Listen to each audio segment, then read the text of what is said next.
Dear students, hope you are all well. Stay home, stay safe.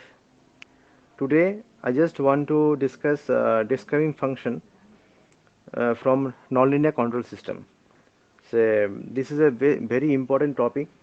This is in your syllabus, and maximum marks is coming in the time of examination. It is coming as 15, 15 to 20. So, I have already given this the notes of this describing function. So, just want to convey the what is the describing function. Say the discrete function is a method in the frequency domain analysis. It is useful for analysis of linear as well as of nonlinear systems. The method is termed as equivalent linearization method. It is also called harmonic linearization. Now, the term that is harmonic linearization, why it is a harmonic linearization? Now, whenever you are studying the discrete function, you need the knowledge of Fourier series. Now, say a block is there, and in that particular block you are giving your input.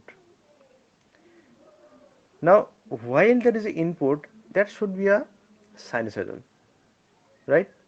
Now if you apply the Fourier analysis for on that, the output will be periodic, waveform will be there, having the same frequency as the input, right?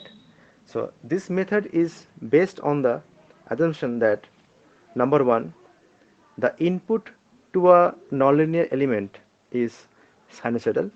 So you cannot give step input or ramp input or parabolic input there.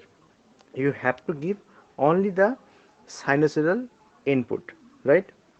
Acha. The second one, the output of the nonlinear element is non-sinusoidal.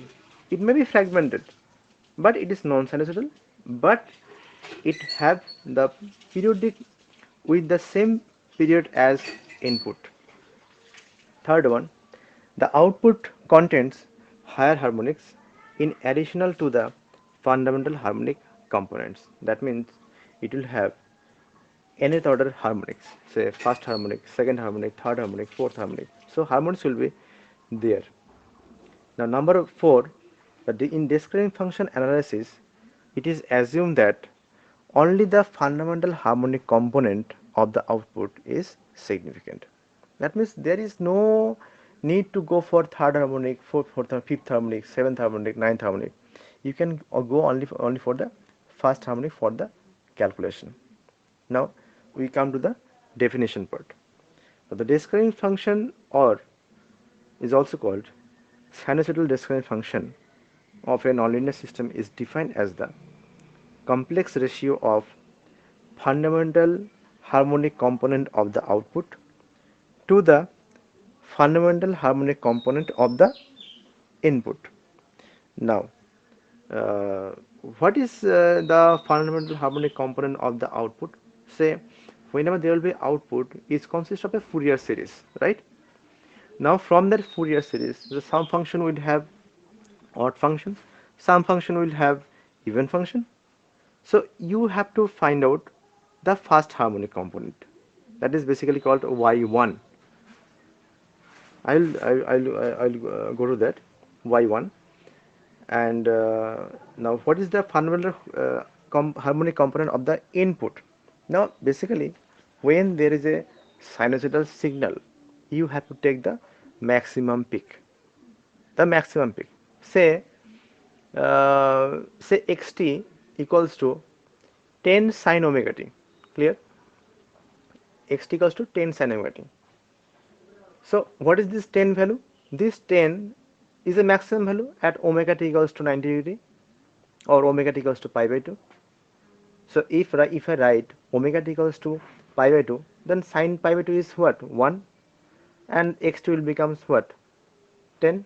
So 10 sin omega t becomes 10. So 10 is the maximum peak of the input. So the discrete function is given by a value that is called n. You should not write small n, you should write capital N. So this capital N equals to y1 by x, put this thing in bracket, into angle phi 1.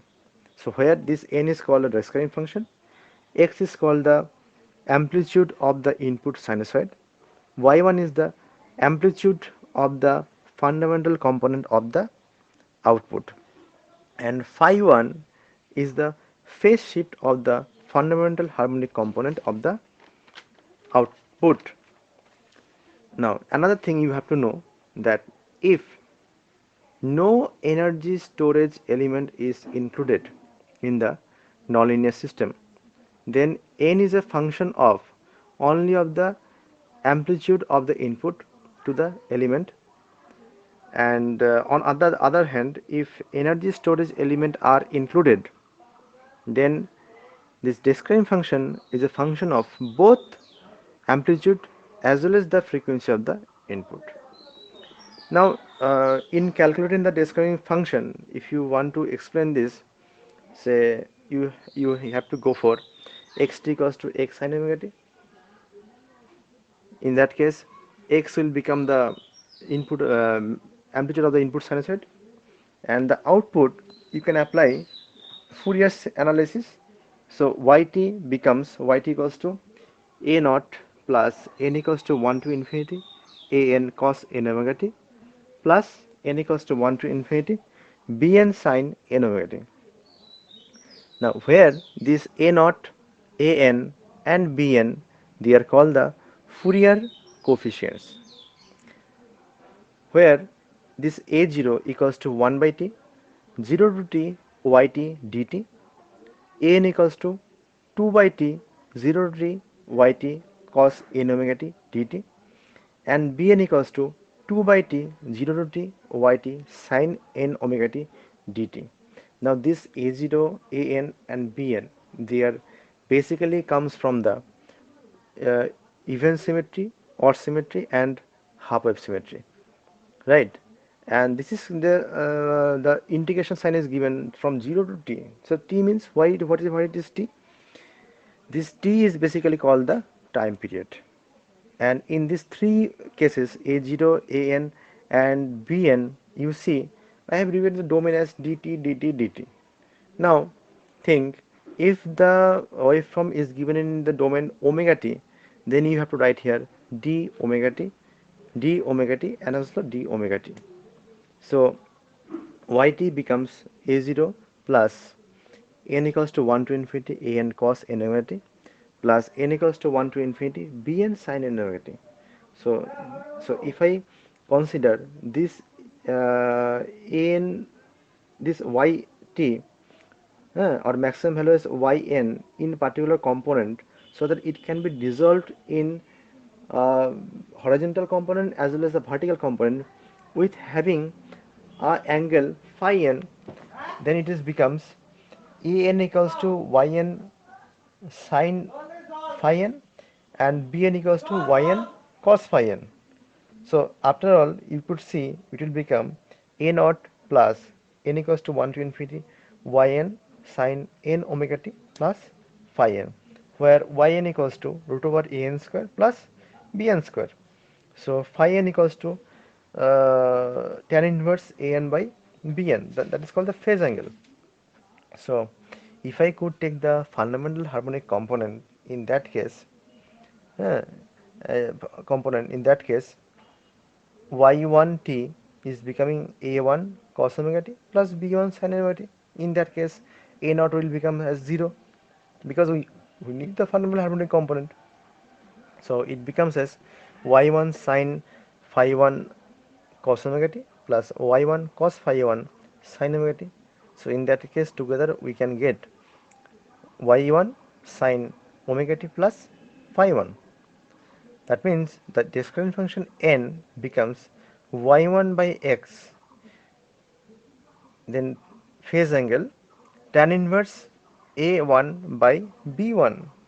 That means it will become as phi 1. So n equals to, that is called Discrete function, n equals to y1 by x angle phi 1.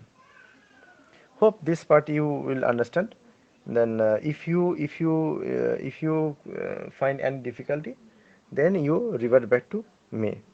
In the next, I will give a lecture on discrete function of ideal relay or on of nonlinearity. Thank you.